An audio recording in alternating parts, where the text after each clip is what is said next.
Então, novamente, bom dia a todos, sejam todos bem-vindos, muita paz a todos, quem está aqui no Pautalk, quem está no Facebook, quem está também agora no nosso site lá, transpessoal.ning.com, que também está acompanhando ali com vídeo e com áudio, seja bem-vindo, tá? Inclusive no transpessoal.ning.com tem um chatzinho, logo na página inicial ali, embaixo do vídeo, que dá para participar também através do chatzinho ali, tá? Quem quiser também pode opinar, pode escrever dali, tá? Muito bem, pessoal, vamos lá? Vamos começar então. Capítulo 32 do livro Vereda Familiar. O tema é a família espírita e o centro espírita, tá? Vamos lá então. Enquanto a família socialmente considerada funciona como alicerce da sociedade comum, entendemos que o centro espírita levanta-se como base para o movimento espiritista. Tá? Enquanto a família é considerada, né, o alicerce da sociedade comum, sim, a família é o alicerce. Né? A gente tem sempre ouvido falar isso, a família é a célula da sociedade, do tecido, do organismo social. A família é a célula desse organismo social, tá certo, né? É a base mesmo desse organismo, tá? É isso mesmo. E aí ela fala, olha, o centro espírita é a base para o movimento espiritista. Tá certo também, né? Concordamos plenamente com isso, porque embora algumas pessoas falem assim, mas eu não preciso participar do centro espírita para ser espírita, que, lógico, ninguém precisa participar do centro espírita para ser espírita, para compreender o espiritismo, para autodesignar-se espírita.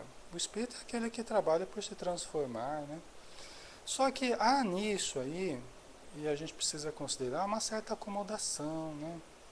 Há nisso aí uma certa resistência a colaborar para a obra comum de que todos nós nos beneficiamos, não é, pessoal? Porque também se não fosse a casa espírita, talvez nós não tivéssemos hoje, nós não nos beneficiaríamos do montante de livros que hoje nós nos beneficiamos, que foram construídos na casa espírita. A ajuda que nós recebemos das casas espíritas, direta e indiretamente, né? Então, às vezes a gente vê as pessoas se beneficiando do movimento espírita, se beneficiando da casa espírita, logicamente, mas sem querer muito se envolver, porque a casa espírita ela tem as suas dificuldades e ela requisita a nossa participação. Às vezes é uma posição muito cômoda, né? Uma posição muito ainda de nós recebermos e às vezes um pouco de nós não ajudarmos, né? De nós não colaborarmos para esse trabalho comum, que é um desafio, né? De ajudarmos a casa espírita, é um grande desafio, né?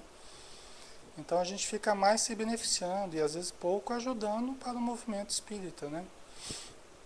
É lógico, salvo exceções aí, né? Mas é uma coisa para a gente pensar, né?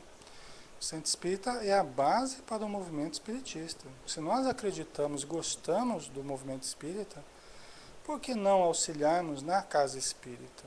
Né? Por que não auxiliarmos na divulgação da casa, no fortalecimento? Gente, só da gente participar já é uma grande coisa, já é uma grande ajuda. Só da gente frequentar já é muito importante, né? As reuniões públicas, mediúnicas, os estudos. É um apoio. Porque já pensou se todos resolvessem manter essa postura de eu não preciso ser espírita, eu não preciso participar para ser espírita, né? Acabava o movimento espírita. Simplesmente isso, né? Acabava o movimento espírita, né? Se todos fossem adotar essa postura, né? Então a Teresa de Brito fala assim, olha, no campo familiar, quando a família perde o sentido de sua existência, pervagando desses caminhos nocivos, a estrutura da sociedade mergulha nos desvãos da incoerência, na criminalidade da ignorância moral. Olha só, né? Quando a família perde o sentido da sua existência, né? Quando a família perde o sentido da sua existência, pervagando descaminhos nocivos, a estrutura da sociedade mergulha nos desvãos da incoerência, da criminalidade, da ignorância moral. Quer dizer, é o que acontece quando a família se perde, né? Quando a família perde o rumo, perde o sentido existencial. Então, a sociedade ela cai na criminalidade, na ignorância moral, né? Na área do centro espírita, na medida em que seus lidadores fazem-nos amesquinhar-se pela assimilação de um amontoado de desvalores, promotores de personalísticas mesmices, ou de flagrante desrespeito aos fundamentos do Consolador, como o codificador nos apresenta, desgoverna-se e perde a sua face de escola e hospital, das almas sequiosas de instrução e saúde. Quer dizer, do mesmo jeito na casa espírita, né? Quando os trabalhadores espíritas se perdem, né, no conduzimento dos ideais, dos conceitos, né, também desgoverna-se, perde a sua face de escola e hospital das almas sequiosas de instrução e saúde. Né? Por isso que, às vezes, as casas espíritas começam a ter tamanha dificuldade, né, para aparecerem novos trabalhadores, para as pessoas estudarem, para as pessoas se renovarem, para se tratarem, né? É quando também os trabalhadores espíritas perdem o sentido, né? Quando perdem o referencial, né, da codificação, dos conceitos que os espíritos nos trazem, né? A Maria está colocando, fortalece as bases, né? Ficamos mais preparados para lidar com a vida em todas as situações. É verdade, Maria, isso mesmo. Né? Por isso que a importância do estudo, né, pessoal? Do estudo, do equilíbrio, né? Em se tratando dos conceitos espíritas, né? Porque os espíritos nos trazem nos livros, né? Nós não podemos entender do espiritismo fora dos livros, né? Nós não podemos entender o espiritismo alheio ao estudo, sendo através do estudo que nós aprendemos a doutrina espírita, né? Da convivência, né? Do estudo, os conceitos que nós vamos aprendendo, né? Então vamos lá. Se permanece escola, torna-se de má qualidade, com nefastos currículos, sem qualquer prestação de serviço ao aprendizado sublime dos seres. Né? Então, olha lá, olha o que ela está dizendo, uma análise crítica aqui. Quando nós nos desviamos dos conceitos, né, legítimos, aprendidos através dos espíritos, dos livros, né, se nós permanecemos como escola, nós tornamos-nos de má qualidade. A escola se torna de má qualidade, com nefastos currículos. Puxa vida, né? Por que ela está dizendo isso, né? Por que ela está fazendo essa consideração? Que acaba se tornando de nefastos currículos. Porque o centro espírita mal orientado, os grupos de estudos mal orientados acabam multiplicando conceitos equivocados. Acabam se tornando amplificadores de conceitos equivocados. Falsos mesmo. Né? Conceitos falsos mesmo. Tá? Alexandre, mas como é que pode? A gente está estudando a doutrina espírita, como é que pode haver conceitos falsos? Pessoal, uma questão, vamos dizer assim, uma coisa é o que os espíritos ensinam, uma coisa é o que está nos livros, outra coisa é o que nós interpretamos do que os espíritos ensinam. São coisas diferentes. Tá? Como que é a interpretação dos ensinos de Allan Kardec, André Luiz, Emmanuel, Joana de Anjos, como é que nós estamos interpretando? Né? Então, nós podemos interpretar de uma forma correta ou errada. Se nós vamos nos afastando sutilmente dos ensinos dos espíritos, de uma forma equilibrada, nós vamos multiplicando conceitos equivocados. É isso que ela está dizendo aqui. Se a gente permanece escola, nós tornamos essa escola de má qualidade, com nefastos currículos, sem qualquer prestação de serviço ao aprendizado sublime dos seres, né? A gente pode até falar do Evangelho, a gente pode falar do Livro dos Espíritos, podemos falar de outras obras, mas falamos de um modo que não condiz com a realidade. Por exemplo, se a gente quiser abordar o Evangelho de uma forma toda equivocada, a gente acaba abordando, né? Multiplicando conceitos que não ajudam as pessoas. Basta que a gente leve ao pé da letra. Por exemplo, eu não vim trazer a paz, mas a divisão, pronto, né? Às vezes, se a pessoa não souber entender bem isso aí, ela vai estar trabalhando contra a união, vai estar trabalhando contra o equilíbrio, né? Causando a divisão, causando a dissensão. Não é esse o objetivo que Jesus tinha, né? Então, tudo depende muito da maneira como a gente entende as coisas, né? As guerras santas, por exemplo, foi uma má interpretação dos ensinos de Jesus, né? Eles achavam que tinham que doutrinar todo mundo e convencer todo mundo na base da força, né? Eu não vim trazer a paz, mas a espada. Pronto. Foi o necessário para o pessoal empunhar a espada e sair querendo convencer as outras religiões, né? Os adeptos das outras religiões a mudarem para o cristianismo. Só que na base da força, como é que a gente pode fazer isso, né? É inviável, né? Então, mas foi um erro de interpretação, né? Se apresenta ainda como hospital, seu corpo de enfermeiros mostra-se mais doente que os que ali chegam rogando assistência, porque não são aceitas, nem são acatadas as orientações do grande esculápio que é Jesus Cristo. Olha que coisa, né? Quer dizer que se a gente se afastando, né, das linhas do equilíbrio, se nós permanecemos enquanto casa espírita, enquanto hospital que pretendemos ser, acabamos tendo o corpo de enfermeiros mais doente do que os próprios necessitados que chegam. Vejam que coisa, né, que ela está dizendo. E é verdade isso aqui, pessoal. Não adianta a gente chegar todo dia que vai assim, olha pessoal, vamos orar, vamos estudar, vamos nos envolver, vamos participar, vamos nos aprimorar. Quem aplica o passe, procura cuidar da preparação para o passe, né? Procure se preparar para a sua função, se aprimore cada dia. Não é assim que a gente sempre fala aqui, né? Agora, se entrar por um ouvido e sair pelo outro, e dia após dia a pessoa está lá de qualquer maneira, fazendo o seu serviço de qualquer jeito, a qualidade da prestação de socorro vai cair, não vai, pessoal? A qualidade vai cair,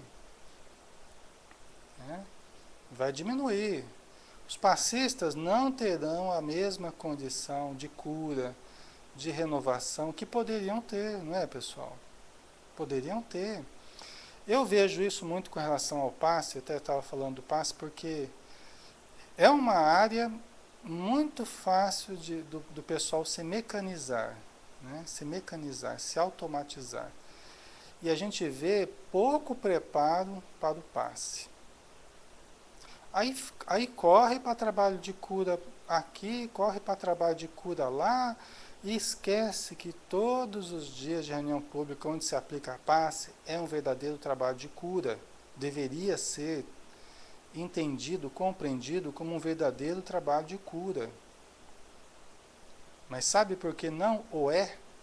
De fato, por falta de preparo dos trabalhadores, por falta de fé, de confiança, pessoas vacilantes, e acaba diminuindo o poder de renovação, o poder de transformação das pessoas, né?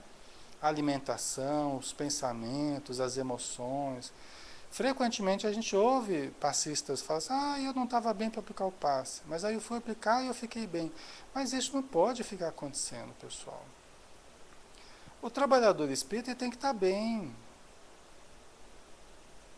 Ele não pode chegar todo dia no centro mal. Não pode chegar todo dia para as reuniões de estudo, ou seja o que for, chegar todo dia mal. É lógico, reunião mediúnica é uma reunião de assistência espiritual, frequentemente os médiuns já chegam sentindo as presenças, é uma coisa, mas a gente não pode ficar todo dia mal. Todo dia eu chego no centro mal. Aí eu já não sei se eu vou aplicar passo ou não vou, porque eu já não estou bem. Porque não pode ser assim. O trabalhador espírita tem que estar bem. E se eu não tenho estado bem, é porque eu já não estou usando os recursos espirituais que eu precisava estar usando. Eu já não estou usando a prece do jeito que precisava. Eu estou lendo pouco. Eu já não estou cuidando pouco da minha disciplina emocional, mental. E por isso eu estou me mantendo em estado precário, né, Silvio? Falta de estar preparado. É por isso que o corpo de enfermeiros da casa muitas vezes está pior do que os enfermos que procuram a casa. E o corpo de enfermeiros, que são os passistas, palestrante, a recepção, os que vão fazer atendimento fraterno, tem que estar melhor do que os que chegam na casa, não é? Então a gente tem que sair da condição de eternos necessitados. E precisamos entrar na condição de verdadeiros auxiliadores, verdadeiros participantes ativos, trabalhadores ativos. Para isso nós precisamos nos preparar. Né? Ah, Alexandre, mas então eu não vou trabalhar mais porque eu não tenho condição. Não, não é isso. Né? Nós temos que estar em condição de executarmos as funções. A gente começa com a boa vontade, mas a gente não pode permanecer só na boa vontade. Tá? É um primeiro passo a boa vontade, só que nós não podemos permanecer somente nisso, né, Wasser? A gente tem que se colocar à altura do que o trabalho exige. É o que os Espíritos nos ensinam. Nós temos que nos colocar ao longo do tempo à altura do que o trabalho exige. Né? Senão a gente fica só na boa vontade, aí não dá, né? Ok, pessoal? Então vamos lá. Então Jesus nos deu as orientações necessárias para isso. Ele que foi o médico dos médicos, né? Ele que foi o grande terapeuta, o psicoterapeuta aí de todos nós, né? Então nós precisamos aprender com ele. Seguindo os seus exemplos e colocando em prática o que ele nos orientou, nós vamos ter a receita, a fórmula ideal para transformarmos em verdadeiros trabalhadores, né? Na experiência da família espírita, junto aos labores do centro espírita, sugere-se que a família espírita, se aproveite dos ensinos do centro espírita, a fim de crescer em regime de saúde moral em clima de equilíbrio. Né? Quer dizer, o que se sugere é que a família se beneficie da casa espírita. Né? Muito importante que a família se aproveite. A gente levar a família para o centro espírita é muito importante. É fundamental. Né? É extremamente importante. Bom dia, Tina. Um abraço. Mas nós também nós trazemos o centro espírita para a nossa casa é também muito importante. Né? Talvez seja o maior desafio hoje. Eu acho até que o computador, esses estudos virtuais, eles têm sido muito importantes nesse sentido. Eles têm ajudado a trazer mais a casa espírita para dentro de casa.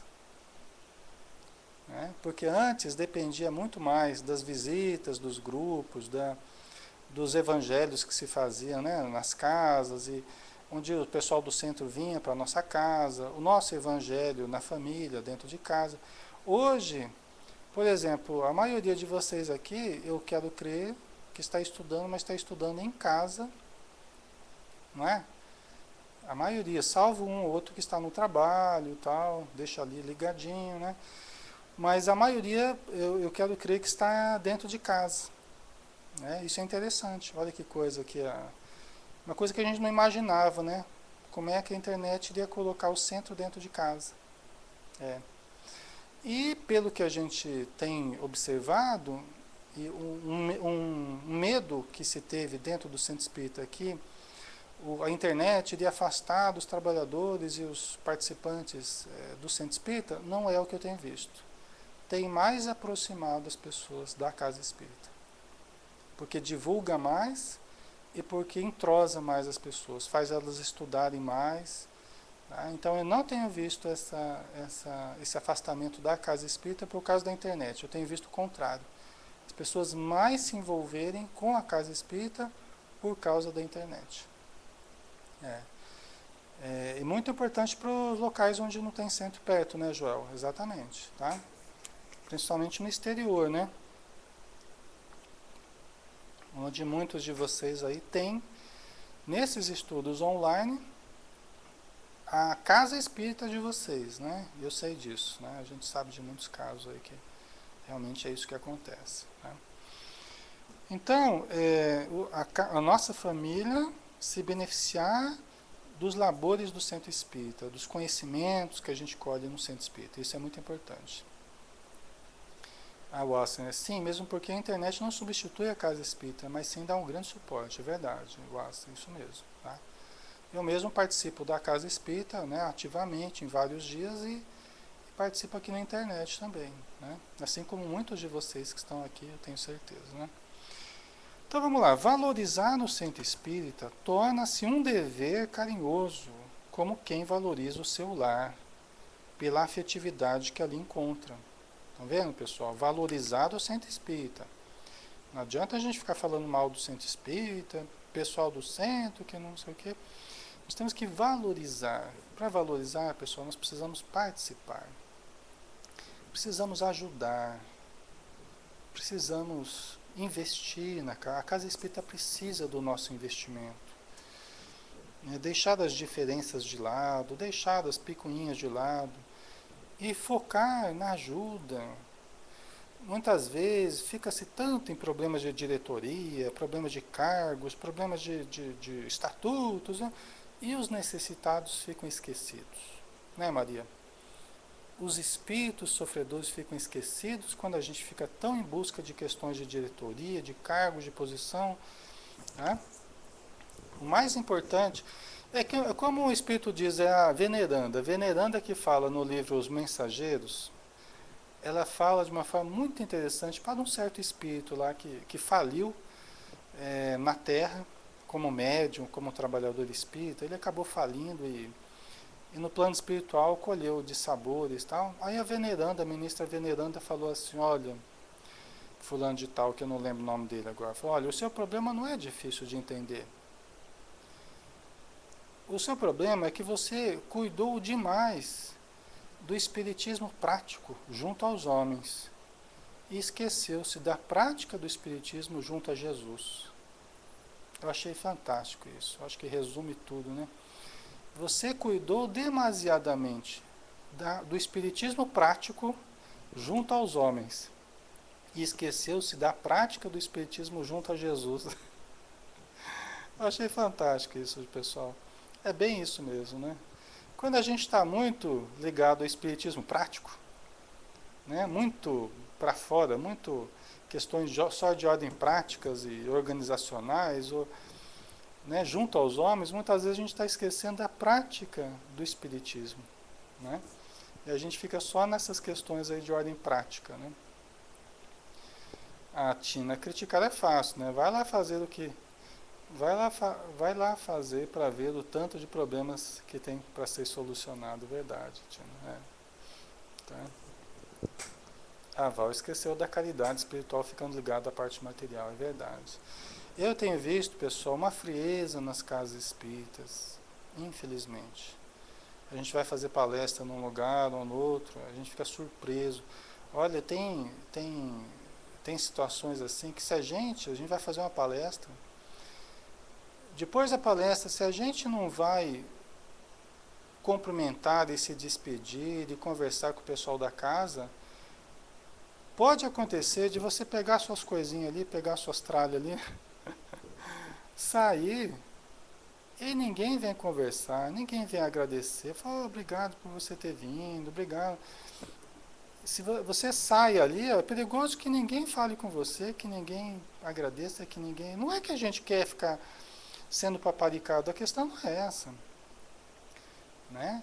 Eu, pelo menos na nossa casa espírita, que a gente os palestrantes que vêm, pois se deslocam, vêm de outras cidades, às vezes vêm de longe. Você envolve com carinho. Vamos ali tomar um chazinho, vamos conversar, como é que estão as coisas? Puxa vida, que bom que você veio, né? Gente, isso é expressão de gratidão, de afeto, de carinho, não é, Val? Eu tenho me surpreendido com o que eu tenho visto, viu, pessoal? Eu tenho me surpreendido, tá? Falta de tato social, né? Falta de afeto. Eu vejo as pessoas, né, muito preocupadas em corre para lá, corre para cá, e mostrar a casa, e a casa toda estruturada, materialmente maravilhosa. Eu acho que é isso. Às vezes o pessoal está se preocupando muito com a parte material da casa espírita, em mostrar o que está fazendo, e corre para lá, corre para cá, e esquece de se dar, envolver afetivamente.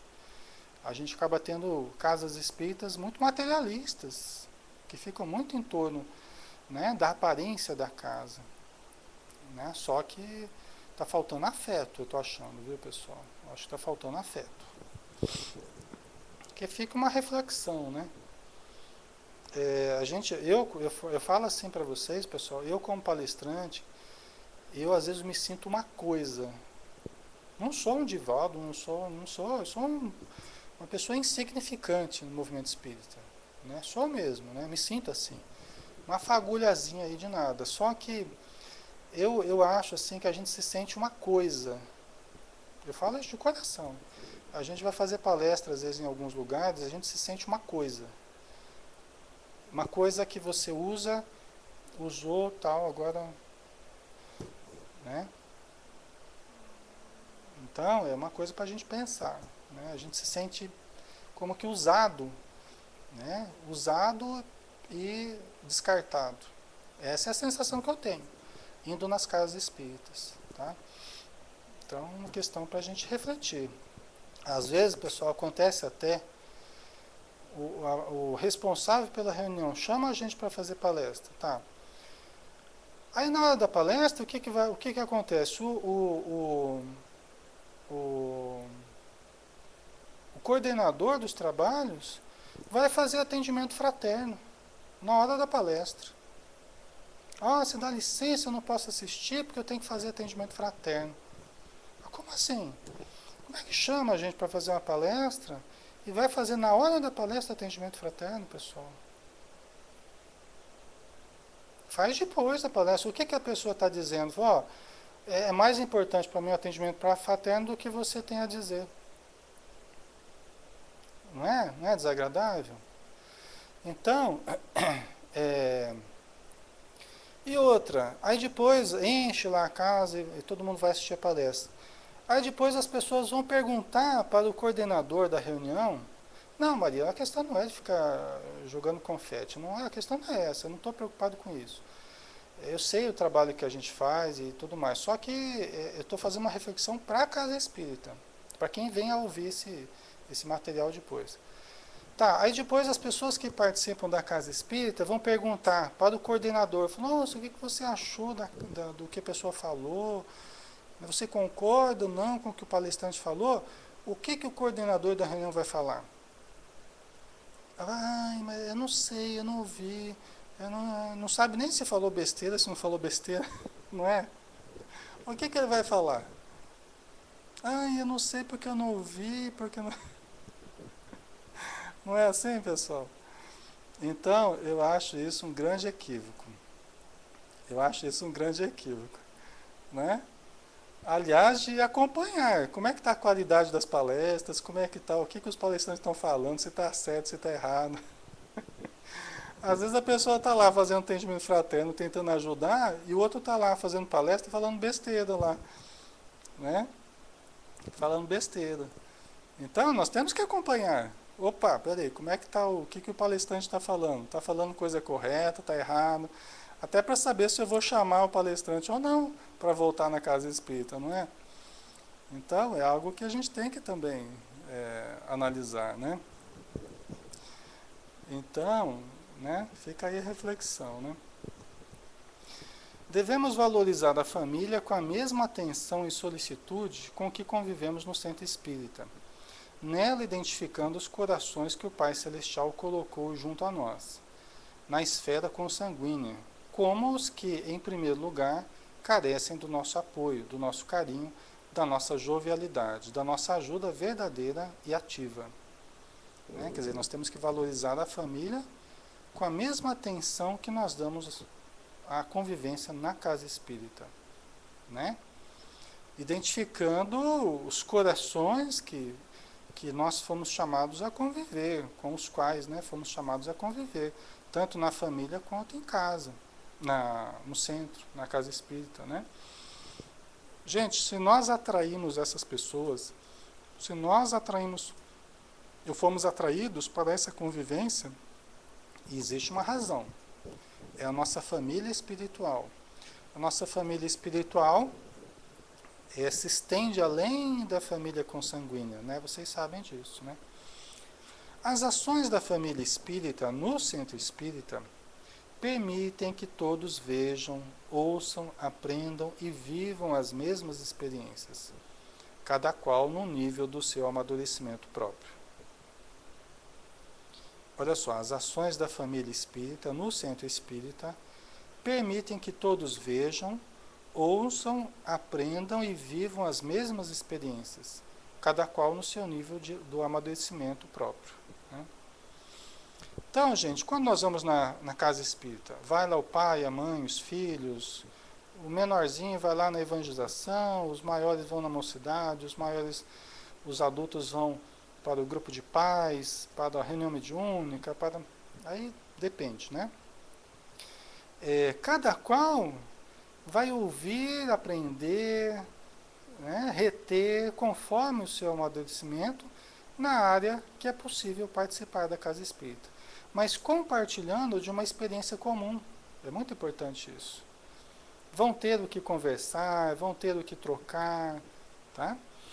Se a família consegue conviver fraternalmente, quando está no centro, assimilará os elementos aptos a propiciar a mesma vivência fraterna e doce para quando estiver dentro das paredes domésticas.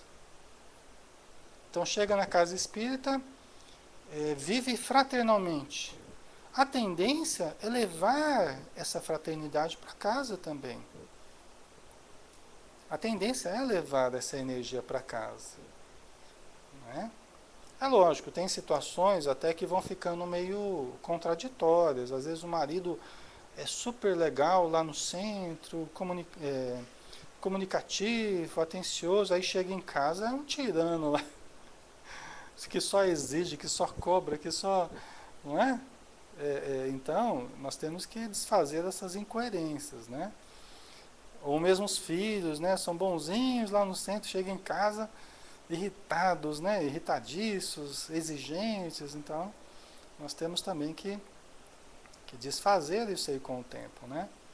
Mas a probabilidade maior é das pessoas levarem, né, esse comportamento amistoso, fraterno também para casa. Muitas vezes conseguimos atuar com descontração e alegria, com bonomia e espírito de serviço no centro, mantendo-nos sisudos e rudes, tristes e egoístas, preguiçosos e acomodados no contexto familiar. Estão vendo? É o que ela está dizendo aqui, né? Às vezes a gente atua com descontração na casa espírita, né? Com bonomia, ajuda, varre lá o centro espírita, ajuda aqui e ali. Só que chega em casa, não pega numa vassoura, não pega num prato para lavar, não ajuda, né? Então é só para mostrar para fora, né? Então é um cuidado que a gente tem que ter. Às vezes fica muito preocupado com a aparência, então quer mostrar, né, Maria, aquela operosidade fora de casa, o que é positivo, isso não é negativo. Mas então vamos trazer isso para casa também, poxa, arrumar uma cama, não é? Ajudar a lavar um talher, não é? Então,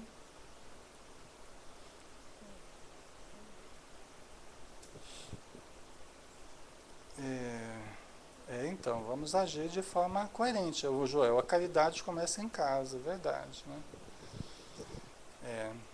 Cada um leva para o centro espírita e para qualquer templo que seja, aquilo que traz dentro de si. Cada um leva as qualidades ou os defeitos que tem dentro de si. Então os templos, eles acabam se tornando aquilo que nós levamos para eles. Aquilo que nós ajudamos a mudar ou não, né? Então qualquer templo vai se transformar no conjunto dos sentimentos que nós levamos, que nós adicionamos. Ou se nós não participamos, muitas vezes é o que nós não estamos fazendo pelo templo que vai gerando um vazio no templo, no centro espírita, por exemplo, né? Se nós não ajudamos, então está fazendo falta, às vezes, aquilo que eu poderia levar de bom para a religião, para o templo religioso, né? Qualquer que seja ele.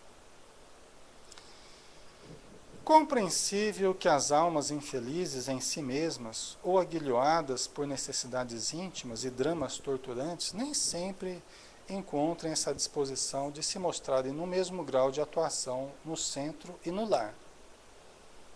Né? Quer dizer, é compreensível até que as pessoas torturadas por dramas íntimos, por conflitos excruciantes, não consigam o mesmo nível de participação no centro e no lar. É o que ela está dizendo. A gente compreende isso.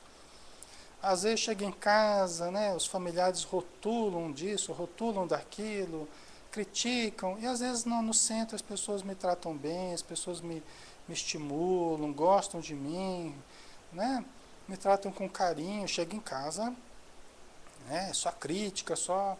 Então a gente entende isso. Existem tantos problemas, né, pessoal, dentro de nós e dentro da família, né, a gente entende isso, né. Muitas são as vezes em que no centro achamos afetos e amores antigos. Olha só. Muitas são as vezes em que no centro achamos afetos e amores antigos, do passado espiritual. Quer dizer, às vezes a gente vai no centro e encontra afetos queridos, pessoas com as quais a gente se identifica, às vezes mais do que com os familiares nossos.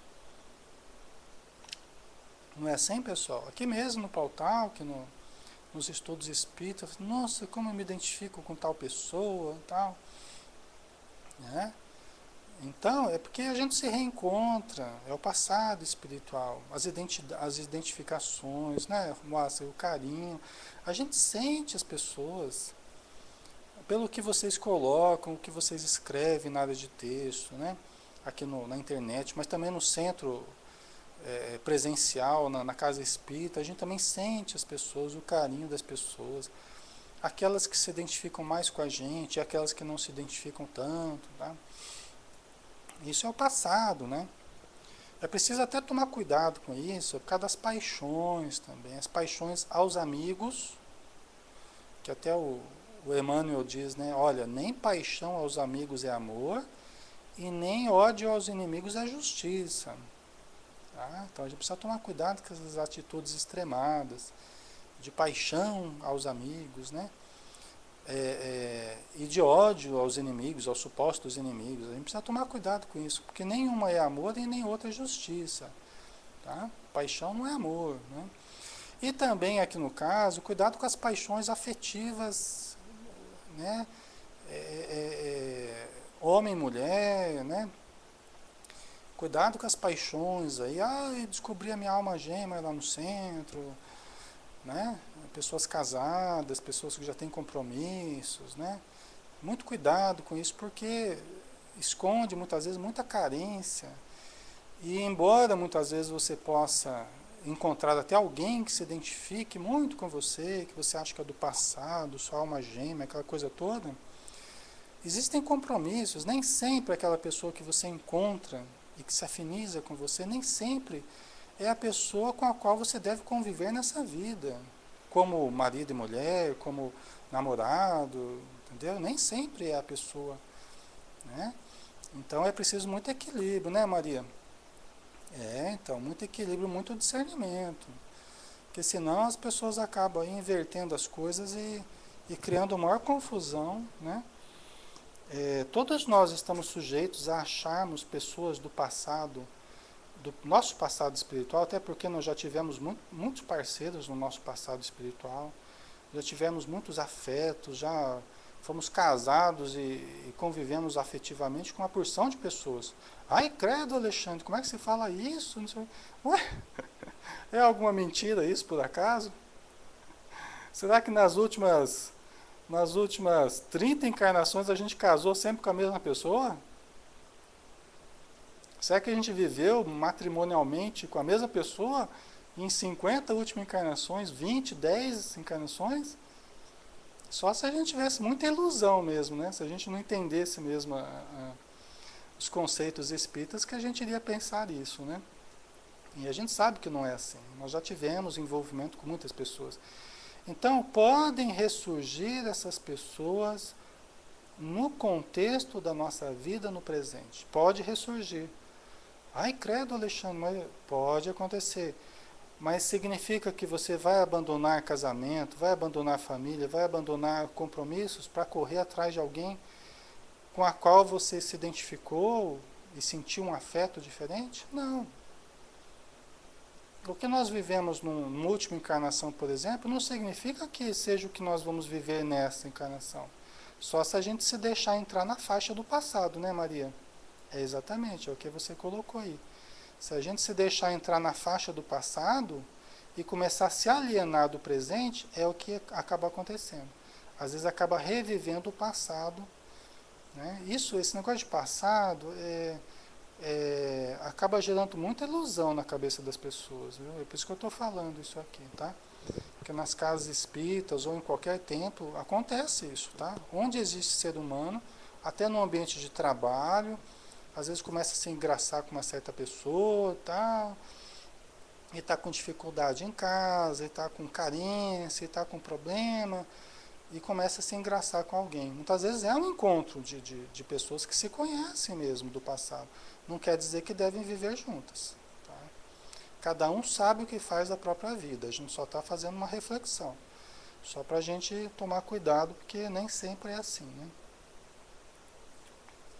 Nem sempre a gente deve simplesmente se deixar levar, mas eu estou seguindo meu coração. Tá, mas o coração ele deve ser conduzido pelo discernimento. Nós não podemos simplesmente só se deixar levar pelo coração, né? Agora, você pode ter passado muitas encarnações correndo atrás do mesmo espírito e ele correndo de nós, né? É verdade. É verdade, né? É isso aí. Então é preciso muito discernimento, né?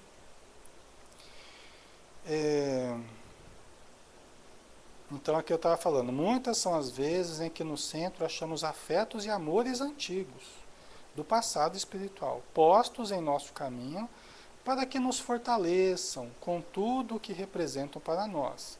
Enquanto no grupo da família consanguínea, deparamos cruéis cobradores, adversários persistentes, comparsas exigentes ou inimigos encarniçados, capazes de nos desestruturar nas mínimas coisas. Você vê o que ela está dizendo aqui? É exatamente isso. Muitas vezes no centro a gente encontra os afetos, as pessoas queridas que nos fortalecem, nos estimulam. Aí chega em casa o bicho está pegando. Chega em casa o negócio, né? Quer que repete? Bosta, vamos lá. Muitas são as vezes em que no centro achamos afetos e amores antigos, do passado espiritual, postos em nosso caminho para que nos fortaleçam com tudo o que representam para nós, enquanto no grupo da família consanguínea deparamos cruéis cobradores, adversários persistentes, comparsas exigentes ou inimigos encarniçados, capazes de nos desestruturar nas mínimas coisas. Entenderam, pessoal? E aí a pessoa fala, quer saber? Entre uma situação e outra, eu abandono a família e vou viver com os amigos, né? Mas é o que acontece. Não estão dizendo que todas as famílias são assim ou que todos os vínculos são assim. Existem na família vínculos de muito amor, de muito afeto, de muita amizade, dentro de casa mesmo. Né? Mas é que frequentemente a gente observa isso que ela está falando também. Tá? Por isso que a gente foi chamado a viver da família, é o cadinho. A família é o lugar onde se refundem os nossos sentimentos, né?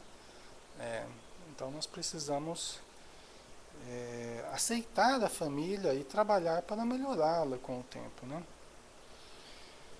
São compreensíveis tais lutas em nosso caminho por causa da necessidade de nos libertarmos dos erros e percalços do pretérito, né? É o passado nosso também. Não só aquela pessoa que é amiga, né, tal, que gosta da gente, que é o passado. A família também representa o passado. Só que é um passado que nós precisamos também refazer, né? Mas ninguém que se veja nessa situação deverá entregar-se ao desalento ou adotar a posição da hipocrisia num ou noutro lugar, conduzindo couraça de indiferença ou de revolta, uma vez que estamos todos informados a respeito das razões dessas diferenças, desses desafios. Né? Todos nós sabemos da lei de causa e efeito, a gente está colhendo o que a gente semeou.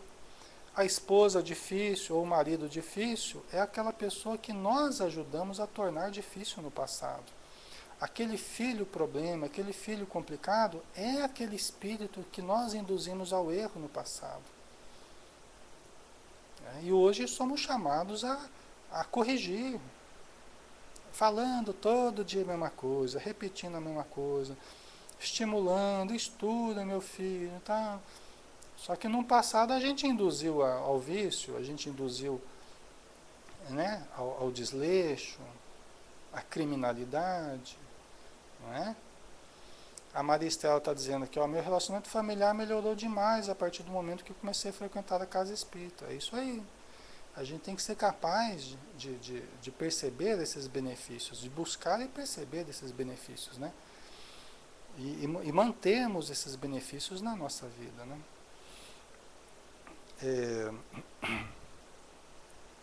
Quando tenhamos filhos pequenos, será nobre levá-los a conviver conosco nas atividades do centro espírita, a fim de que eles também, desde pequenos, aprendam a desenvolver carinho pela oficina de bênçãos, que supre de paz, de entendimento o seu reduto doméstico, né? Então, é interessante que a gente leve a conviver conosco nas atividades do centro. Né? Tem muita gente que fala assim, eu vou deixar crescer para escolher a religião. Isso está totalmente errado, pessoal. Quando crescer, pode até escolher o espiritismo, pode até se aproximar, até por necessidade. Só que, às vezes, pode ser tarde demais. Quantos adolescentes aí já estão envoltos na droga porque não entendem sobre o vampirismo, não entendem sobre a obsessão, a relação do plano espiritual com o plano material, não souberam utilizar a oração como medida profilática, preventiva, não entendem que nós não estamos aqui somente a passeio, né, para usufruir da vida à vontade, sem nenhuma responsabilidade. Quantos acabam engravidando, né? Meninas acabam engravidando, irresponsáveis, porque não sabem que é um espírito que está vindo, não sabem dos seus deveres espirituais, do cuidado que deve ter com o próprio corpo e tal. Então, pessoal, isso é um assunto muito amplo aí, né? Vocês sabem os benefícios que a casa espírita proporciona, né? Vocês entendem isso. Então, o centro espírita, né, o conhecimento. Então, nós devemos levar. Ora, nós exigimos que eles vão à escola. Por que não exigimos que frequentem também a casa espírita? Isso não deve ser uma tortura. E se a criança já está entendendo como tortura aí no centro, gente, provavelmente é porque é um espírito já rebelde, que já está mostrando suas dificuldades, mas está precisando ainda, né? É sinal que está precisando mais ainda. Já está mostrando suas dificuldades. Se a pessoa foge do evangelho no lar, foge do centro espírita, foge da oração, boa coisa não está acontecendo. É sinal de que é um espírito já meio renitente, rebelde, e que precisa mais ainda de ajuda, né? Só que sem fanatismo, sem, né? Às vezes os pais levam lá para assistir palestra, às vezes levam criança pequena para assistir palestra, não vai aguentar também, né? Então, vamos levar cada coisa no seu lugar. A criança pequena para fazer evangelização, a criança maior para a mocidade, né? Então, nós precisamos ter esse discernimento. Aí fica a criança pulando na cadeira e correndo no salão e fica... Aí, às vezes, a falta de percepção dos pais também, né? E de orientação da casa espírita, né? Aval. O hábito da oração deve ser ensinado logo que a criança aprenda a falar. É verdade, isso mesmo. Participar no evangelho em casa, né? Eles vão acostumando também a respeitar, né? A respeitar o espiritismo, o momento de oração, né? É verdade, Alex, o difícil é fazer com que esse espírito aceite o auxílio, né? Tem um caso desse aqui por perto, é verdade, né? Mas a gente vai tentar, né, Wassa? A gente vai usar dos recursos que a gente tiver em mãos, né? De forma amorosa, atenciosa, respeitosa, né? Mas firme. Porque esses espíritos, esses mais difíceis, eles precisam de firmeza. Porque se demonstrar fraqueza, eles montam em cima, vamos dizer assim, né? Eles se aproveitam mesmo, né? Vamos lá. Será imprescindível que ao dirigir aos filhos pequenos ou jovens para o centro, participemos, frequentemos e trabalhemos nós por nossa vez. A nossa palavra encontrará apoio e verdade na ação que desenvolvamos no nosso núcleo de atividades espíritas. Às vezes aqueles pais reclamam, meu filho não vai no centro, meu filho não vai no centro, mas a pessoa nunca aparece no centro. Os pais nunca frequentam. Ele quer levar o filho no centro, quer levar o filho na mocidade, o que é louvável. Só que ele mesmo, os pais mesmo, não demonstram o mínimo apego à casa espírita, apego assim, envolvimento, né? Respeito, investimento na casa espírita, né? Então eles estão querendo levar os filhos porque estão com medo do que pode acontecer com o filho, né? Medo de se envolver com outras coisas, tá? Só que precisa que haja o exemplo, né? Senão fica um discurso vazio, né, pessoal? Válido será resolvermos problemas humanos difíceis ocorridos no centro com os companheiros de lá, no ambiente e na esfera institucional, evitando levar desentendimentos pessoais com nossos irmãos para as referências domésticas. Olha, gente, isso aqui é imprescindível. Isso aqui é fantástico o que ela está colocando. Ela está dizendo o quê? Olha, problemas do centro, resolvamos no centro. Se você gosta ou se não gosta, se tem críticas a determinada pessoa, trabalhador, resolva com a pessoa ou com os grupos lá na casa espírita. Não fique levando para a hora do almoço, para o jantar, para a reunião familiar, não transforme isso em assunto dentro da família. Por quê? Por que a gente não deve fazer isso? Quando os demais familiares não sabem do que se trata ou não terão a maturidade para ajudar-nos sem participação emocional, quase sempre tendente a tomar o nosso lado nas questões que estamos expondo unilateralmente. Exatamente, Maria.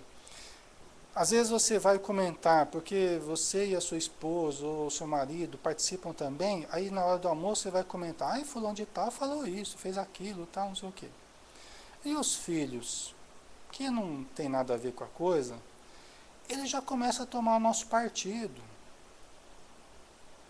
Porque a gente sempre expõe, a gente sempre é o bonzinho da história, né? A gente nunca é o errado, né?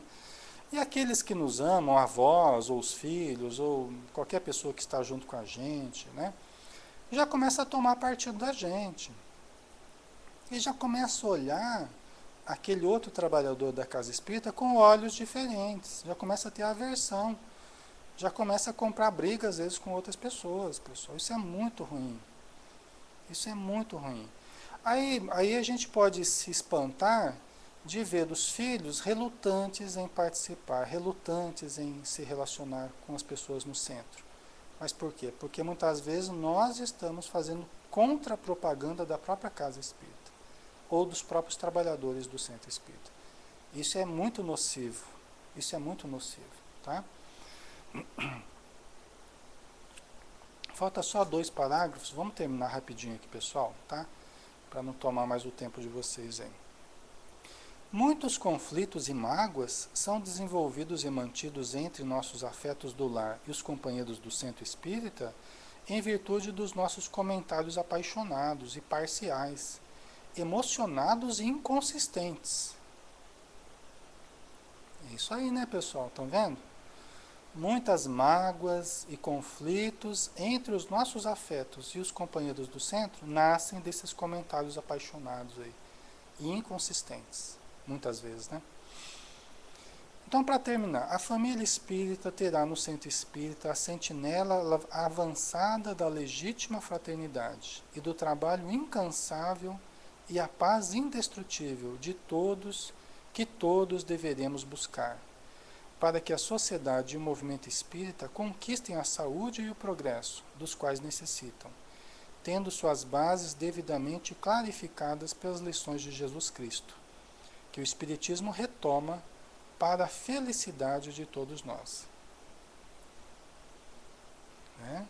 Então, a família espírita terá no centro espírita a sentinela avançada da legítima fraternidade, do trabalho incansável e da paz indestrutível, que todos deveremos buscar.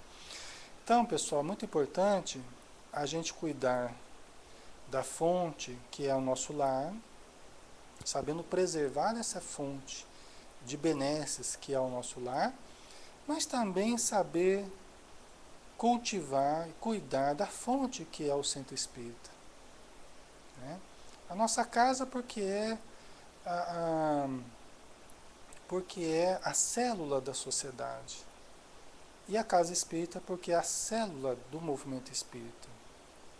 Né? Ambas precisam ser preservadas, cultivadas, né? Como uma fonte, como uma nascente, que a gente precisa tomar cuidados para que ela continue pura, para que ela continue límpida, porque senão nós não podemos retornar para nos dessedentarmos. Né? Se a gente contamina essas nascentes aí, a gente não tem como voltar a elas para matarmos a nossa sede. Tá? Então fica aí a reflexão de Teresa de Brito para todos nós. Né?